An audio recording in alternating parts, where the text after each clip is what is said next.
भारतीय संसदीय इतिहास में ऐसे मौके कम ही आते हैं जब संसद देर रात तक जगती रही हो और सांसद देर रात तक किसी बिल पर चर्चा करते रहे हों। लेकिन कल ऐसा ही हुआ। कल संसद के विशेष सत्र का आखिरी दिन था और राज्यसभा में देर रात करीब 11 बजे तक महिला आरक्षण विधेयक पर चर्चा चलती रही और फिर यह विधेयक राज्यसभा में बिना किसी विरोध के पारित हो गया। नारी शक्ति वंदन विधेयक के समर्थन में कुल 215 वोट पड़े, जबकि विपक्ष में एक भी वोट नहीं पड़ा।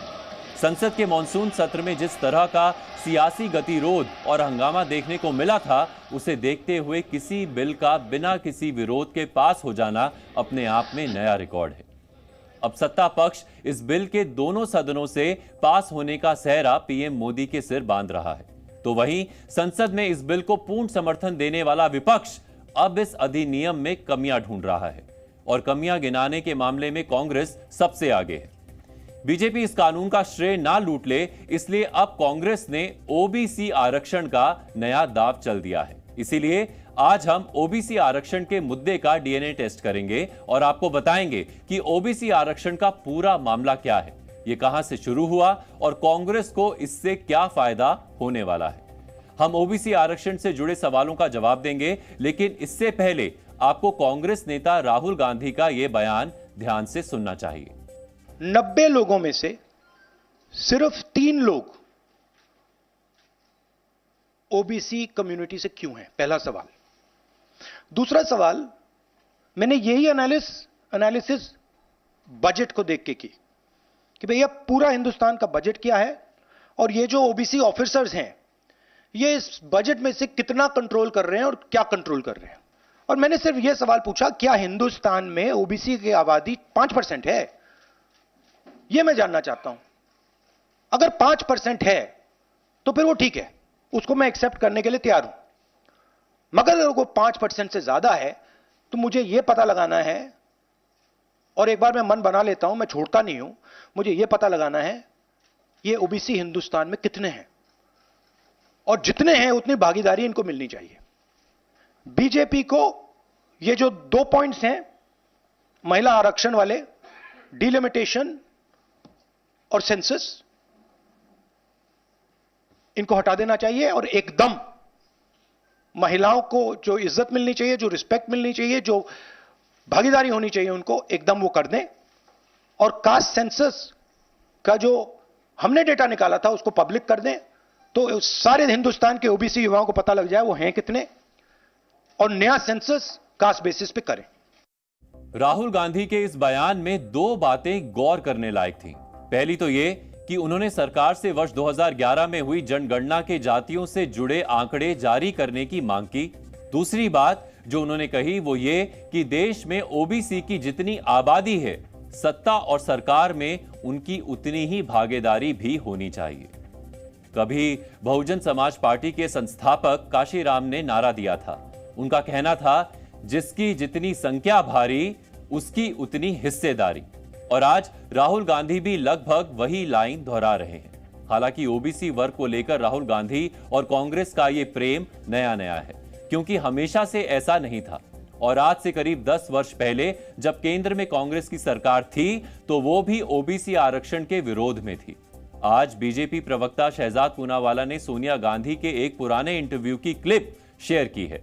उस क्लिप में सोनिया गांधी महिलाओं के लिए ओबीसी आरक्षण की मांग करने वालों को जवाब देती नजर आ रही हैं। वो कह रही हैं कि जिस पार्टी को ओबीसी या मुस्लिम महिलाओं को टिकट देना है वो उन्हें सामान्य कोटे से दे दे, उसके लिए अलग से कोटा तय करने की क्या जरूरत है। लेकिन आज राहुल गांधी ओबीसी के लिए आरक्षण की बात कर रहे हैं और इसीलिए आज कांग्रेस के ओबीसी प्रेम का डीएनए टेस्ट जरूरी है। इसके लिए हम आपको कुछ वर्ष पीछे ले जाएंगे और महिला आरक्षण बिल के इतिहास के बारे में बताएंगे। यह बिल पहली बार वर्ष 1996 में संसद में पेश हुआ था और उस वक्त एचडी देवेगौड़ा कांग्रेस के समर्थन से देश के प्रधानमंत्री थे। इस बिल में ओबीसी वर्ग की महिलाओं के लिए अलग से आरक्षण का कोई प्रावधान नहीं था। यह बिल कुछ संशोधनों के साथ अगले वर्ष यानी वर्ष 1997 में दोबारा पेश किया गया। हालांकि इस बिल में भी ओबीसी वर्ग की महिलाओं के लिए अलग से आरक्षण का कोई जिक्र नहीं था। जबकि उस वक्त इंद्र कुमार गुजराल देश के प्रधानमंत्री थे और वो भी कांग्रेस के समर्थन से ही पीएम बने थे।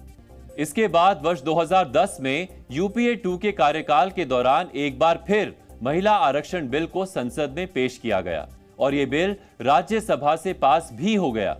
लेकिन इस बिल में भी ओबीसी वर्ग की महिलाओं के लिए किसी तरह के कोटे का कोई प्रावधान नहीं था और इसीलिए जब यह बिल लोकसभा में लाया गया तो समाजवादी पार्टी और आरजेडी जैसी पार्टियों ने इसका जमकर विरोध किया और यह बिल फिर कभी पास नहीं हो सका।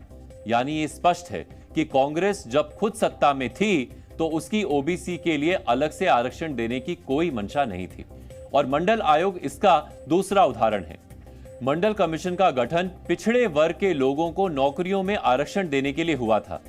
इसने वर्ष 1980 में अपनी सिफारिशें तत्कालीन सरकार को सौंप दी थी, लेकिन वर्ष 1980 से 1989 तक की कांग्रेसी सरकारों ने इस पर कोई कदम नहीं उठाया और इसे एक तरह से ठंडे बस्ते में डाल दिया गया। बाद में वर्ष 1989 में जब वीपी सिंह जनता पार्टी के समर्थन से प्रधानमंत्री बने, तब जाकर मंडल कमीशन की सिफारिशें लागू की जा सकी। ऐसा भी नहीं है कि राहुल गांधी को इस बात का एहसास नहीं है। इसीलिए जब पत्रकारों ने उनसे पूछा कि जब आपकी सरकार में महिला आरक्षण बिल पेश किया गया था तो आपने बिल में ओबीसी के लिए अलग से आरक्षण का प्रावधान क्यों नहीं किया था, जवाब में राहुल गांधी ने क्या कहा, आपको यह भी सुनना चाहिए। सवाल यह है कि 2010 में जब यूपीए के समय में बिल आया था, तब अगर यही कोटा जो आज कांग्रेस मांग कर रही है अगर दे दिया होता तो यह कानून शायद 10 साल पहले बन जाता। तो ये जो आपसे सवाल पूछा जा रहा है कि आज आप कोटे की बात कर रहे हैं ओबीसी की, क्योंकि आप विपक्ष में हैं। जब सत्ता पक्ष में आप बिल लेकर आए थे उस समय ओबीसी कोटा क्यों नहीं था और क्या इसका आपको रिग्रेट है, अफसोस है कि उस समय ओबीसी कोटा नहीं दिया कांग्रेस ने? 100% रिग्रेट है, 100% रिग्रेट है। वो उस टाइम कर देना था और इसको हम करके ही छोड़ेंगे। राहुल गांधी अब इस बात पर अफसोस जता रहे हैं और मान रहे हैं कि उनकी पार्टी से गलती हुई है। हालांकि राहुल गांधी और उनकी पार्टी चाहती तो संसद के अंदर ये गलती सुधारी भी जा सकती थी, क्योंकि बुधवार को जब लोकसभा में नारी शक्ति वंदन बिल पेश किया गया तो कांग्रेस ने एक भी संशोधन प्रस्ताव पेश नहीं किया। वो चाहती तो ओबीसी महिलाओं के लिए अलग कोटे की मांग करते हुए संशोधन प्रस्ताव पेश कर सकती थी और उस पर वोटिंग भी करवा सकती थी, लेकिन उसने ऐसा नहीं किया। यही नहीं, कल यानी बृहस्पतिवार को जब इस बिल पर राज्यसभा में चर्चा चल रही थी, तब भी कांग्रेस इस मुद्दे पर खास गंभीर नहीं दिखी।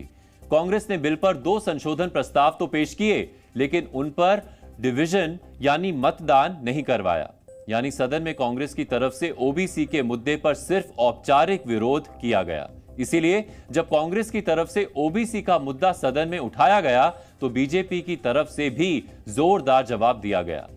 क्या कहा गया, आपको भी जरूर सुनना चाहिए। देश जो लोग चलाते हैं उसमें सिर्फ 3 ओबीसी है। अब इनकी समझ है कि देश सेक्रेटरी चलाते हैं, मेरी समझ है देश सरकार चलाते हैं। मान्यवर, संविधान की स्कीम है, देश की नीतियों का निर्धारण इस देश की कैबिनेट करती है, इस देश की सरकार करती है, इस देश की संसद करती है। और आंकड़े अगर आपको चाहिए तो मैं बता देता हूं, सुनने के लिए आप बैठे नहीं हो। भारतीय जनता पार्टी के सांसद में 29%, 85 सांसद ओबीसी कैटेगरी के हैं। कंपैरिजन करना है तो आ जाइए। और मान्यवर मंत्री भी 29 ओबीसी कैटेगरी के। कालेलकर की रिपोर्ट नेहरू जी के टाइम की कहां पड़ी हुई थी? मंडल कमीशन इंदिरा गांधी जी के टाइम पर, राजीव गांधी जी के टाइम पर कहां पड़ा हुआ था? क्या हुआ उसका? क्या कर पाए उसको? 1992 में सुप्रीम कोर्ट ने कहा कि आप सर्विसेज में ओबीसी को रिजर्वेशन दीजिए और 1995-96 में एससी, एसटी और ओबीसी कैटेगरी सर्विसेज में जुड़ी और ऑल इंडिया सर्विसेज में जुड़ी। अब आप बताइए कि आज सेक्रेटरी के एम्पैनलमेंट का जो कट ऑफ ईयर है वो है 1992। जो सेक्रेटरीज हैं वो 1992 बैच के नीचे के लोग हैं, पहले के लोग हैं। अब मैं आपसे पूछता हूं कि 2004 से 2014 तक कितने सेक्रेटरी ओबीसी थे और कहां थे वो ओबीसी के सेक्रेटरी, किस क्राइटेरिया में थे? जरा हमको इसका ज्ञानवर्धन कीजिए। देखिए, मैं बार बार बोलता हूं, लीडर को लीडर बनना पड़ेगा, ट्यूटर से नहीं चलता काम। ये बीजेपी का पक्ष था, लेकिन अब हम आसान भाषा में आपको समझाएंगे कि ये नारी शक्ति वंदन बिल क्या है और इसमें क्या लिखा गया है। संसद के दोनों सदनों से पारित हो चुके इस विधेयक में कहा गया है कि लोकसभा, राज्यों की विधानसभाओं और दिल्ली की विधानसभा में 1/3 सीटें महिलाओं के लिए रिजर्व होंगी।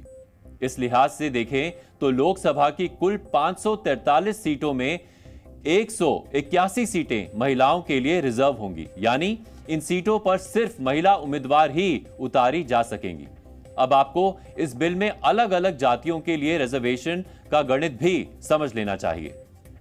फिलहाल जो मौजूदा व्यवस्था है उसके अनुसार लोकसभा और राज्यों की विधानसभाओं में अनुसूचित जाति यानी एससी वर्ग के लिए पहले से ही सीटें रिजर्व्ड हैं और लोकसभा में भी कुल 131 सीटें एससी और एसटी वर्ग के लिए रिजर्व्ड हैं। अब नारी शक्ति वंदन अधिनियम के कानून बनने के बाद इनमें से 43 सीटें महिलाओं के लिए आरक्षित हो जाएंगी। इसका मतलब यह हुआ कि महिलाओं के लिए आरक्षित कुल 181 सीटों में 43 सीटें एससी और एसटी वर्ग की महिलाओं के लिए रिजर्व होंगी, जबकि 138 सीटें ऐसी होंगी जिन पर किसी भी जाति की महिला को उम्मीदवार बनाया जा सकेगा। लेकिन कांग्रेस समेत दूसरी विपक्षी पार्टियों की मांग है कि महिलाओं के लिए आरक्षित इन सीटों में ओबीसी वर्ग की महिलाओं के लिए अलग से कोटा फिक्स किया जाए और अब इस मुद्दे पर सियासत भी शुरू हो चुकी है। 2010 में कोई बिल आया, उस बिल को राज्यसभा ने पास किया। अगर कहीं उसमें लगता कि अमेंडमेंट की जरूरत है वो अमेंडमेंट हो सकता था, पर यह सच्चाई है कि लोकसभा में नहीं पास हो पाया क्योंकि कंसेंसस नहीं बन पाया। आज जब आपके पास ये सुनहरा मौका था जहाँ पे आप हर जो भी हम लोग बात कर रहे हैं विमेन रिजर्वेशन को लेकर, जहाँ जहाँ हमें कमियाँ दिखी हैं कि पार्टिसिपेशन में, कि हम लोग जो पिछड़े वर्ग हैं उनको आगे किस तरीके से एक समानता लाएं, वो आप डाल सकते थे। पर क्योंकि ये कॉन्स्टिट्यूशनली मैंडेटेड नहीं है, इसलिए उन्होंने इसका आड़ लेकर इन लोगों ने ये काम किया है। हम तो 33% नहीं, हम तो चाहते हैं 50% महिलाओं का आरक्षण कर दीजिए, लेकिन कम से कम उसमें ओबीसी महिला, जो वंचित शोषित समाज की जो महिलाएं हैं, जो अल्पसंख्यक महिलाएं हैं, उनका भी तो पार्टिसिपेशन होना चाहिए। जो अति पिछड़ी महिलाएं हैं, जो पिछड़ा जो समाज है वो लड़ाकू समाज है। अगर अधिकार नहीं दीजिएगा तो ईंट से ईंट बजा देगा और अपना अधिकार लेकर के रहेगा। महिला आरक्षण तो बहाना था, ये ओबीसी आरक्षण तो बहाना था। असली निशाना था कि ये जो महिला आरक्षण है ये लागू ना हो सके और इसी दिशा में वो लोग काम कर रहे थे। वैसे राहुल गांधी को ओबीसी आरक्षण के मुद्दे पर अपनी गलती का एहसास इसलिए भी हो रहा है क्योंकि अब कांग्रेस INDIA गठबंधन का हिस्सा है और इस गठबंधन में समाजवादी पार्टी, आरजेडी और जेडीयू जैसी पार्टियों का अच्छा खासा दबदबा है और यूपी और बिहार की ये पार्टियां लंबे वक्त से जातिगत जनगणना और ओबीसी के लिए अलग से आरक्षण की मांग कर रही हैं। दरअसल मंडल कमीशन के बाद की राजनीति में बिहार और यूपी जैसे राज्यों में क्षेत्रीय दल काफी मजबूत होकर उभरे, फिर चाहे वो लालू यादव की आरजेडी हो या फिर मुलायम सिंह यादव की सपा। दोनों ही दल बड़ी संख्या में ओबीसी वोटर्स को अपने साथ जोड़ने में कामयाब रहे। लेकिन बीते कुछ वर्षों में बीजेपी ने ओबीसी वोटर्स के बीच तेजी से पैठ बढ़ाई है। आंकड़ों के अनुसार वर्ष 2009 के आम चुनाव में बीजेपी को कुल 22% ओबीसी वोट मिले थे, जबकि वर्ष 2019 के लोकसभा चुनावों में बीजेपी को 44% ओबीसी वोट मिले थे। यानी 9 वर्षों में बीजेपी का ओबीसी वोट बैंक बढ़कर 2 गुना हो गया है, जबकि रीजनल पार्टीज का ओबीसी वोट बैंक वर्ष 2009 के मुकाबले 42% से घटकर 27 ही रह गया है। ऐसे में कांग्रेस और दूसरे विपक्षी दलों का अनुमान है कि अगर पिछड़े वर्ग के 4 से 5% वोटर भी उनकी तरफ शिफ्ट हो गए तो इससे यूपी और बिहार जैसे राज्यों में बड़ा अंतर पैदा हो सकता है। और जानकारों की माने तो ओबीसी आरक्षण पर कांग्रेस के इस हृदय परिवर्तन के पीछे भी शायद यही गणित है। Zee News.